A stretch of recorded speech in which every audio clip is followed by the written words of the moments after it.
Capítulo 1 Um céu azul. Otávio preparava-se para o dia de trabalho glorioso na fábrica. Era o orgulho de uma família pobre de 13 irmãos, típica dos anos 50.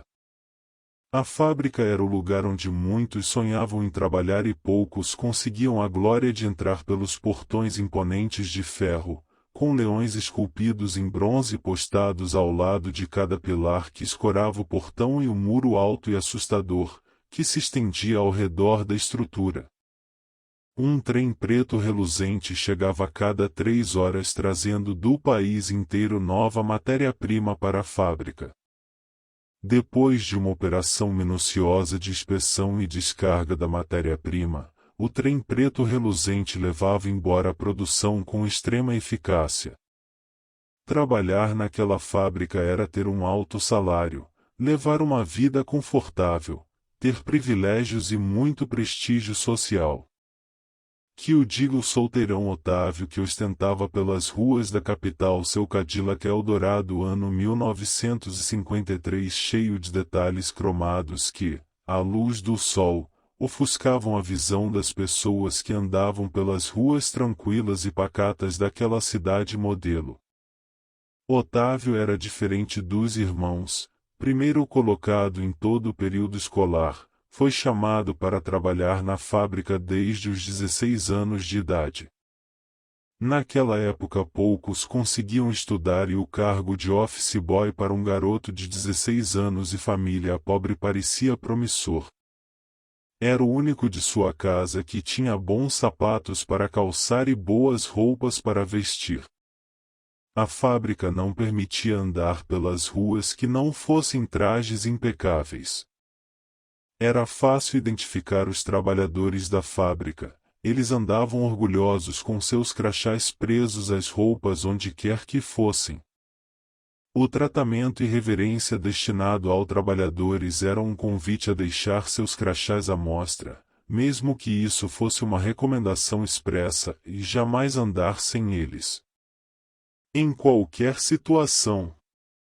Otávio, o mais velho dos 3 irmãos, morava em uma bela casa no centro da cidade, próximo a uma linda lagoa natural com ipês rosas e amarelos em suas bordas. Nos fins de tarde, ele costumava sair em sua varanda, geralmente acompanhado de uma garota de programa oferecida pela própria fábrica, para olhar o reflexo das árvores e dos belos ipês floridos nas águas tranquilas da lagoa. A fumaça percorria o caminho rumo ao céu tomando formatos de caracol ora maiores ora menores, enquanto ele saboreava seu Hollywood, recém-saído da carteira de cigarro metálica com o logo da fábrica pintado de preto e vermelho. Ganhou o presente de seu chefe, Geraldo, por sua postura exemplar.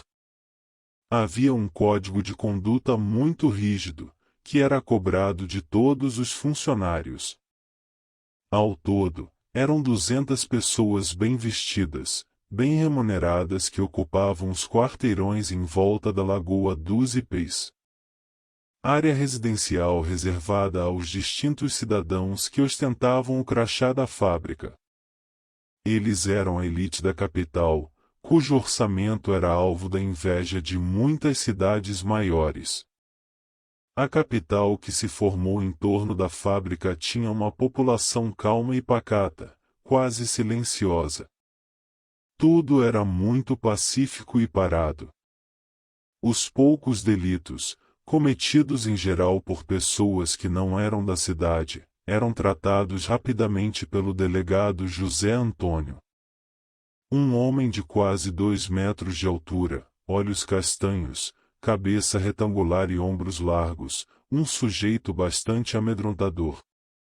Era uma das poucas pessoas que podia frequentar a fábrica sem ostentar o crachá. Ele preferia andar com sua estrela dourada e carinhosamente polida por sua esposa.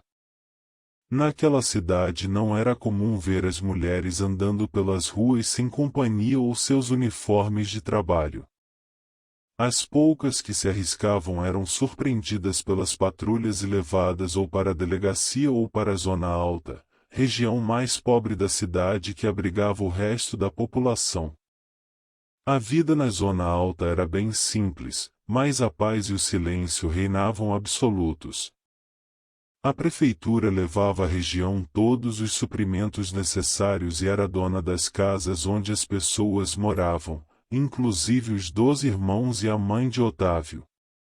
Em troca, os moradores faziam alguns serviços para a prefeitura para a manutenção da cidade. Não havia muita oferta de emprego no comércio, este, em geral, estava a serviço único e exclusivo dos funcionários da fábrica ou de viajantes que passavam por lá. Pois eram os únicos em condições de frequentar os luxuosos restaurantes, cafés, teatro e cinema.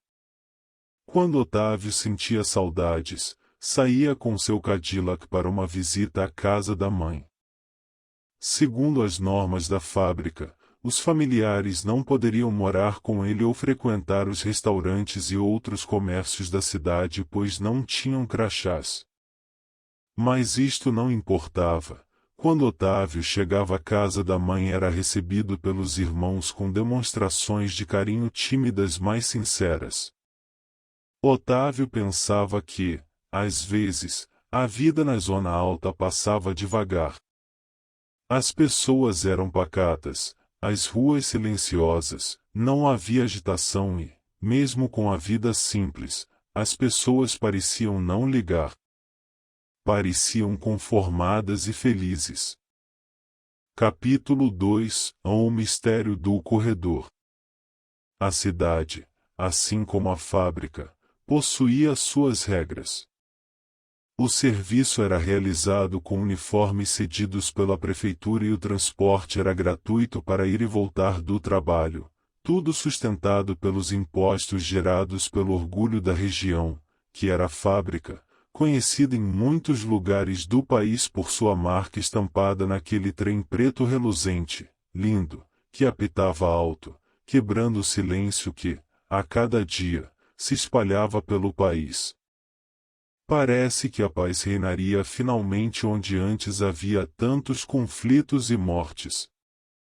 Os ânimos da população mais pobre e revoltada se acalmavam, enquanto a fábrica funcionava a todo vapor. O progresso se espalha pelo país, dizia o anúncio da fábrica, postado na entrada, logo depois dos portões, junto com o busto de seu fundador, Manuel, um premiado cientista que chegou de Portugal disposto a instalar sua tecnologia inovadora em benefício da sociedade. Foi tão bem-sucedido que conseguiu construir uma fábrica e ainda guardar muito dinheiro. Os manuscritos, tratados e desenhos de Manuel eram relíquias acessíveis apenas aos mais altos escalões da fábrica, aqueles funcionários com comprovada lealdade às normas e austeridade na observância de seus companheiros de trabalho. Tudo funcionava bem assim. Havia um grupo destacado de trabalhadores que, embora não fossem da diretoria, eram os mais bem pagos, pois sua contribuição e serviços prestados eram a razão de ser da fábrica. Este grupo morava em grandes e confortáveis casas, construídas no fundo da estrutura, ao lado de onde morava Manuel. Todos deste grupo eram seus discípulos e confidentes. A família de Manuel também morava na fábrica, numa bela casa branca com portas e janelas azuis, e um grande painel de azulejos portugueses que retratavam com perfeição a obra A Criação de Adão, de Michelangelo. Ao lado, uma pesada porta de 2 folhas que abriam juntas ao serem empurradas por maçanetas de ferro envernizado, trazidas do antigo laboratório em Portugal. A porta dava acesso a um imponente hall que guardava lembranças de Manuel com a esposa, seu único e amado filho, e dos dias felizes em que ele não estava às voltas com seus algozes. Otávio, embora estivesse confortável com sua vida, sentia que estava cada dia mais solitário, longe da família e morando sozinho. Ele pensa ser hora de encontrar uma boa moça para se casar e ter seus próprios filhos. Mas havia algo mais a ser considerado. Como constituir uma família se ele não gostasse de nenhuma mulher que trabalhasse na fábrica?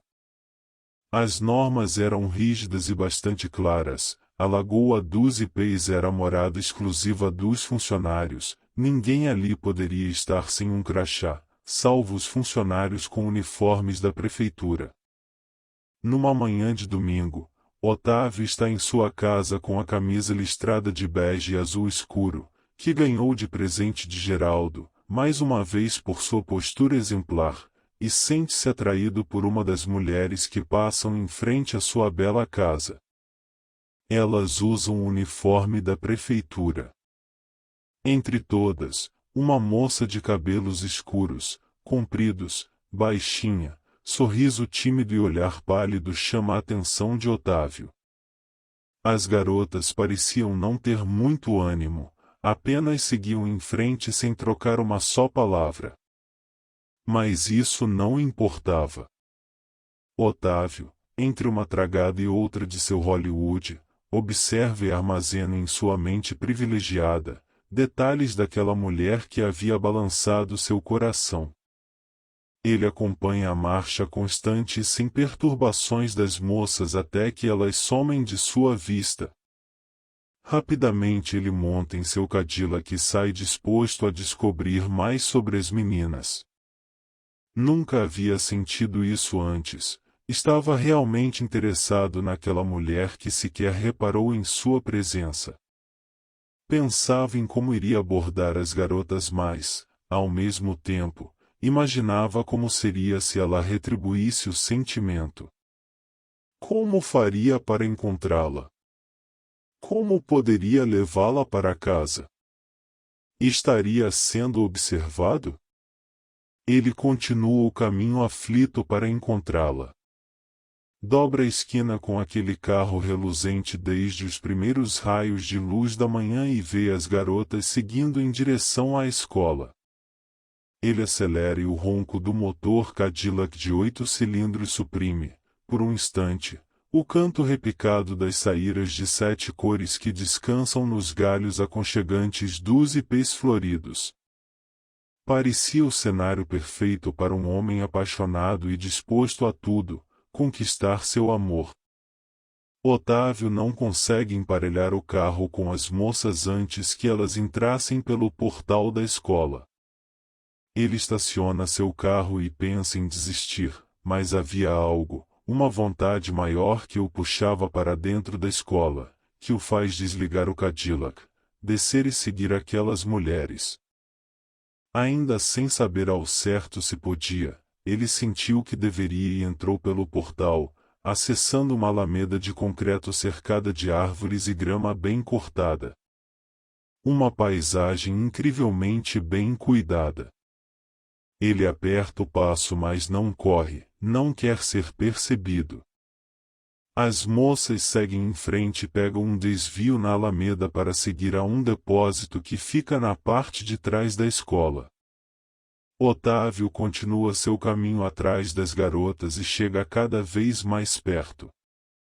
Elas então adentram em um galpão grande com uma entrada pequena e sem janelas na frente. Em volta do galpão, um alambrado meio enferrujado denuncia que ali não havia tanto zelo quanto no caminho para a escola. Ele adianta ainda mais o passo e chega até a porta por onde entraram as mulheres. Quando olha para dentro do galpão, vê apenas um corredor mal iluminado que parece estar vazio. Nenhum barulho, sequer passos, podem ser ouvidos. Um arrepio sobe pelo seu corpo, pois era um cenário distante do que seus olhos se acostumaram a ver: o verde das matas, o cinza do asfalto, o amarelo das faixas de trânsito impecavelmente pintadas, o colorido dos ipês e o bronze lustrado dos adornos da entrada da fábrica. Um passo adiante e ele está dentro do corredor pouco iluminado por lâmpadas incandescentes e fracas que davam a ideia do que seria um caminho. Seus ouvidos não eram capazes de captar o cantar dos pássaros ou das folhas se debatendo com os ventos. O silêncio naquele corredor escuro era algo inimaginável naquela cidade tão perfeita que ele trabalhou tanto para transformar. Por um instante ele pensa em voltar. Aquela vontade forte que o amor lhe impunha, empurra seu corpo corredor adentro e ele cria coragem para seguir em frente a passos lentos e silenciosos. O silêncio é cada vez mais profundo. Otávio só escuta o som de sua respiração, agora ofegante pelo esforço dos passos apressados na tentativa de encontrar as garotas, e o leve tocar de seus sapatos taceadas preto reluzentes no chão de concreto. Otávio caminha mais alguns passos e não consegue encontrar nenhuma porta lateral. Ele segue adiante em direção a uma lâmpada mais forte que está a uns 10 metros dentro do corredor. Silenciosamente ele continua a caminhada e começa a sentir os efeitos claustrofóbicos daquele corredor escuro. Como pode alguém entrar aqui se não há nada? Disse Otávio para ele mesmo. Ele então aperta o ritmo dos passos e consegue alcançar a luz mais forte que ilumina um corredor perpendicular ao que estava. Otávio coça a cabeça, olha para trás e tem vontade de sair correndo pela saída do galpão com medo de estar sendo vigiado por patrulhas da fábrica. Ele volta seu olhar para a lâmpada, olha para o caminho da direita e vê um corredor que parece não ter fim, tão mal iluminado quanto o que o levou até ali. Olha para a esquerda e vê outro trecho do corredor um pouco mais iluminado com uma esquina que pode ser percebida apesar das poucas luzes. Depois de longos 2 minutos de indecisão entre direita, esquerda ou a saída para a sua vida perfeita, ele segue pela esquerda em passos apressados. Sua respiração fica mais ofegante a cada passo, ele está apavorado com o lugar embora não consiga parar de explorar. Sente que sua vontade de seguir as moças é maior que sua lucidez. Capítulo 3 – Um pátio vazio. Quando chega à esquina ele interrompe a caminhada e olha devagar pela quina da parede para enxergar o que há. Seus olho esquerdo arregalado é o primeiro a avistar mais um corredor a ser seguido. A iluminação também é precária, contra isso não haveria como lutar. Ele observa a silhueta de uma porta ao final do corredor, parece algo menor que a moldura dos batentes, por isso, uma luz faz seu contorno. Otávio segue em direção à porta e para em frente a ela.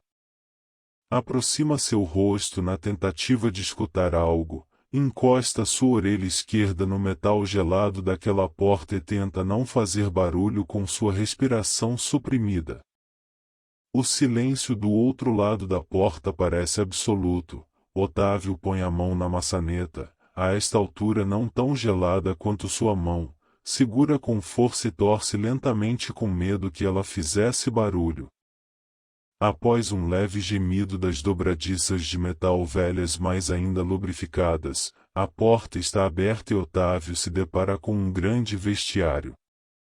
Um local com ventilação forçada que dava mais oxigênio a seus pulmões já cansados de trabalhar com tão pouco ar puro. Ele respira fundo 4 vezes, retoma pouco do vigor que havia perdido naquela curta caminhada. Seca o suor da testa que escorre para os olhos e para as orelhas. As roupas confortáveis agora estavam encharcadas de suor provocado por calor e pavor. Ele limpa mais um pouco do suor com a manga da camisa e volta-se para os armários de metal cinza. Num exame mais minucioso das portas dos armários ele percebe que estão trancadas. O vestiário, mais bem iluminado que os corredores, tem mais lâmpadas no teto, um buraco da ventilação bem no centro e é dividido ao meio por um banco largo de madeira que um dia já foi azul, mas exibe uma pintura descascada e desgastada. Otávio então cria coragem e começa a explorar o ambiente. Por 2 vezes ele pergunta: Tem alguém aqui? Sem resposta, ele vasculha a área de chuveiros que fica reservada no vestiário e não encontra ninguém. Como não há mais para onde ir, Otávio sai do vestiário e anda depressa pelo corredor, vira a esquina e, em vez de voltar para a saída do galpão, segue rapidamente para o corredor profundo que não fora sua primeira escolha. Estava angustiado, sentia um forte aperto no peito com a certeza de que havia algo errado naquele lugar. Não era possível que 6 moças tivessem sumido daquele jeito. Ele adentra mais no corredor escuro e chega a outra esquina que leva a uma nova porta. A mesma visão que teve do primeiro corredor está logo adiante. O coração disparado faz com que ele se apresse em abrir a porta que responde com um rápido, porém alto, gemido de suas dobradiças. Otávio agora está diante de um escritório com um quadro de feltro verde à sua frente, onde há diversos recados pregados com alfinetes coloridos. Do lado direito, uma mulher com uniforme da prefeitura concentrada em sua máquina de escrever, copiando alguma coisa que está em folhas em sua mesa. Me desculpe, não sabia que havia alguém aqui, disse Otávio. Você sabe onde estão as 6 mulheres que entraram aqui há pouco? Complementa. A mulher segue teclando em sua velha máquina como se não estivesse escutando Otávio. Moça, você está me escutando? Sabe para onde foram aquelas mulheres? Pergunta novamente. A mulher continua entretida em seus afazeres até que Otávio senta-se em frente a ela numa das 2 cadeiras de madeira à disposição na mesa. A moça para de datilografar e olha com um olhar sem profundidade para ele. Ela parece não estar percebendo sua angústia, mas ele insiste em perguntar onde estavam as garotas que haviam entrado ali. A garota da máquina de escrever, muito parecida com as outras, olha vagarosamente para Otávio, percorrendo seus olhos, nariz, boca, pescoço até se fixar em seu crachá. Ela aponta o dedo para o crachá e indica uma porta à direita. Otávio agradece e vira-se para a porta. A mulher da máquina sorri para ele e volta-se para a máquina com as mãos habilidosas e incansáveis a datilografar. Otávio abre a porta e só então percebe que está dentro da fábrica.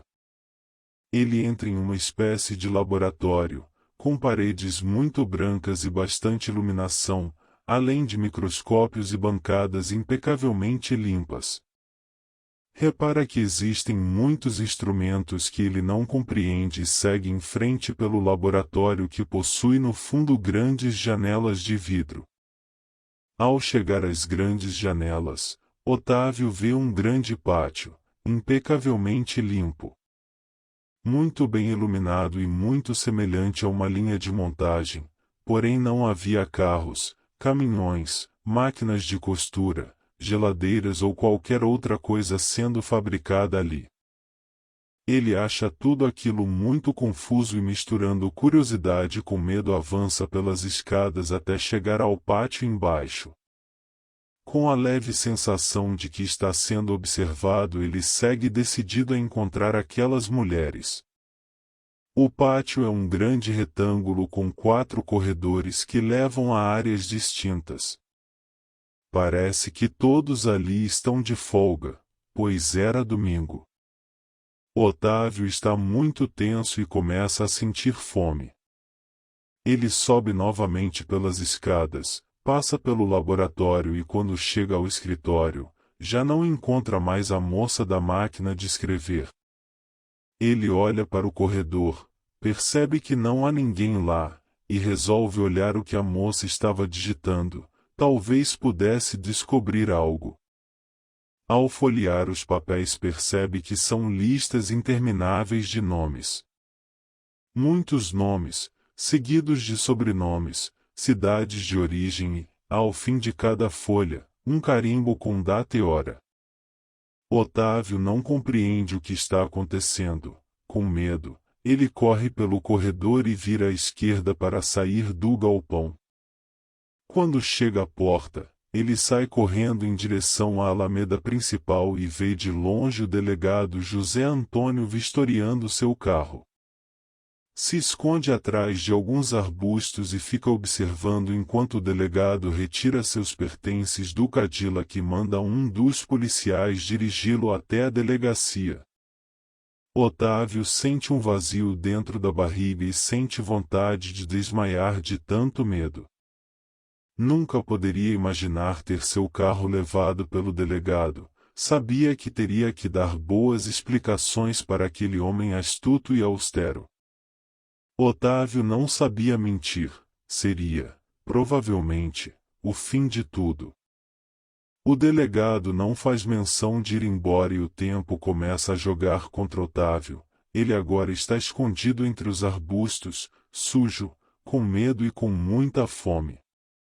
Durante horas o delegado fica em frente ao portal de entrada da escola, fumando charutos e conversando com duas pessoas que Otávio não conseguiu reconhecer. Ele sente a barriga apertar de fome e sua enorme vontade de fumar começa a incomodá-lo. O suor verte de suas têmporas enquanto ele começa a sentir-se encurralado. Pensa mil maneiras de se desculpar por estar ali, mas parecia que nada seria convincente. Quando a noite chega, Otávio volta sorrateiramente para o galpão. Daria um jeito de se esconder por lá. Ele entra pela primeira porta, segue rapidamente para o laboratório e desce pelas escadas assustado. Quando chega à linha de montagem, escolhe um dos corredores que tem uma placa dizendo "Entrada de matéria-prima". Ele corre para lá e busca um lugar para se abrigar e passar a noite. Sentia tanto medo de ser pego que acabou desistindo de procurar algo para comer. Deita-se sobre um banco azul, como os do vestiário, que ficava próximo à porta de entrada das matérias-primas. Recosta sua cabeça encharcada de suor sobre suas mãos sobrepostas e dá um longo suspiro. Um minuto depois ele se levanta assustado. E as garotas? Onde elas foram para? Não as vi sair. Diz Otávio em voz baixa. Ele olha para os lados pois ainda está bastante assustado e decide deitar, agora, embaixo do banco, com medo de o delegado entrar no prédio e encontrá-lo. Cansado, Otávio pega no sono. Capítulo 4 – O produto final. No dia seguinte, acorda assustado com o apito do trem que parece cada vez mais próximo. Ele rapidamente se levanta e tenta encontrar uma brecha para olhar e ver o que está para acontecer. O apito mostra que o trem está chegando à fábrica e Otávio corre para longe da porta, buscando outro lugar para se esconder. Ele olha pela janela de vidro do laboratório e corre para lá, subindo as escadas com uma incrível velocidade. Ele acredita que o crachá pode salvá-lo nesta hora e decide arriscar ficar junto à garota da máquina de escrever. Ele passa pelo laboratório e encontra a mulher datilografando listas de nomes. Parecia que estava cadastrando a população do país inteiro, de tanto que datilografava, mas ela permanece sem reparar em Otávio, apenas concentrada no que faz. Ele ouve então a abertura da porta de entrada de matéria-prima, que fazia um barulho agudo, alto e irritante. Decide agir como se estivesse trabalhando, apesar de sua roupa encharcada de suor e sua fraqueza de fome e medo, age como se estivesse supervisionando o trabalho, lá do laboratório. Corre para a janela e observa a movimentação de um grande número de pessoas que tomam suas posições na linha de montagem da fábrica. Eram todas uniformizadas com o crachá, mas Otávio nunca as vira. Seriam de outra unidade? Era um uniforme sobreposto às roupas, como o avental de um médico. Cada equipe se reunia em torno de uma marcação no chão. As equipes eram formadas por duas pessoas, uma segurava panos e uma bacia com água, a outra segurava uma espécie de martelo e um pino fino e comprido com uma cabeça achatada, além de uma cinta de couro na cabeça com uma lâmpada acoplada a um disco de metal. Ainda confuso, Otávio tentava identificar o que poderia estar acontecendo, quando um monte de maçãs começa a entrar na fábrica. Cada maca transportava uma pessoa desacordada que era posicionada entre as duas pessoas, respeitando cada marcação no chão. Era tudo muito simultâneo e bem coordenado. Otávio estava assustado e admirado ao mesmo tempo. Ele, finalmente, veria o fruto do seu trabalho. Após o posicionamento preciso das maçãs, o médico colocava o pino acima do olho direito e angulava com precisão, para as 5 batidas sempre iguais do martelo. Então uma leve girada no sentido horário e o pino era retirado.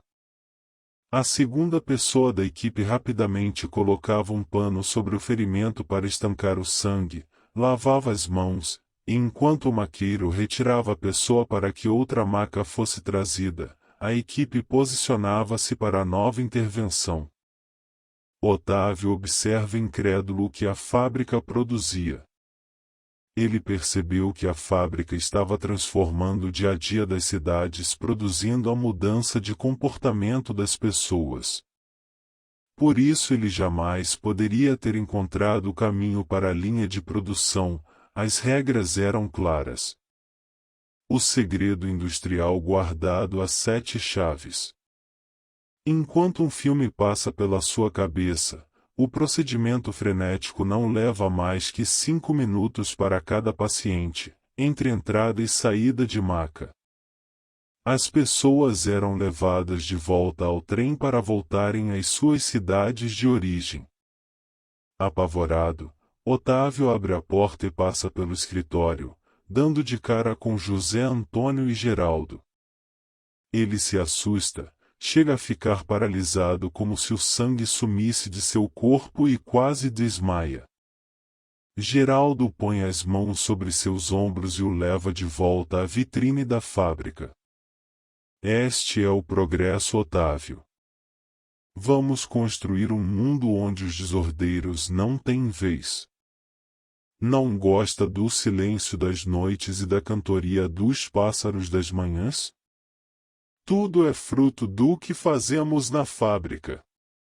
Você fez um grande trabalho, disse Geraldo. Otávio sente a secura na boca e o suor escorrer por todo o seu corpo. Ele sente o desfalecimento como se sua alma estivesse para sair de lá. Lembra das garotas de programa, do seu Cadillac, da sua bela casa e pensa em sua família. Enquanto um filme passa por sua mente mais uma vez, ele vê na linha de produção da fábrica aquela garota por quem se apaixonou no dia anterior. Ela estava ainda naquele uniforme, cuidando do sangue que caiu, limpando o chão da fábrica para a próxima leva de matéria-prima. O país inteiro está comprando nossos serviços. Aperfeiçoamos aquilo que vai transformar o mundo num lugar tranquilo de se viver. Tudo ficará sob controle, Otávio. Geraldo complementa orgulhoso. Sabe, Otávio, lobotomia é o remédio adequado para quem não segue as regras, para os curiosos e para quem não tem o crachá. Exclama José Antônio enquanto Geraldo arranca da roupa de Otávio o crachá. Otávio sente o corpo cair quando José Antônio aplica-lhe uma injeção que o faz desmaiar. Daquele dia em diante, Geraldo desfilava empolgado pelas ruas no belo Cadillac Eldorado ano 1953, prestando atenção ao canto dos pássaros e à beleza dos ipês da lagoa. A única coisa que agradava Geraldo mais que passear pelas ruas tranquilas e pacatas, era buzinar e acenar para o jardineiro com aquela bela camisa listrada de bege e azul escuro sob o uniforme da prefeitura. Fim.